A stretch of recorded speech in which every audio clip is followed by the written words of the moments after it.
we relaunched this week, of course, and it featured a week-long story by Keith Gerine and Sheila on the state of the water supply in 6 communities around Edmonton.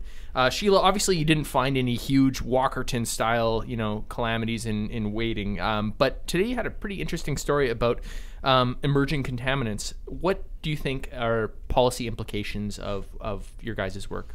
Well, it's Keith, my colleague Keith, did a wonderful analysis of all the data, which showed, you're correct, that we haven't had any incidents, which and the treatment works very well. Your water is very clean.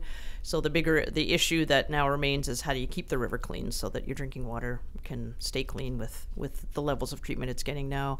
So it's very interesting. There's going to have to be a way to cope with the storm water that pours into the river in huge quantities, taking tons and tons of sediment with it, with heavy metals, all the dirt in the streets. And as the city grows, more and more of that stuff goes into the river. So you have to do something to keep that pollution out because it's accumulating and growing. And then in addition, there are these new pollutants that nobody really knows the impact of or actually how to catch them, such as from pharmaceuticals. Washing your work clothes and the fire retardant comes out in the laundry and flows into the river. It's a very complicated thing. There are some there's a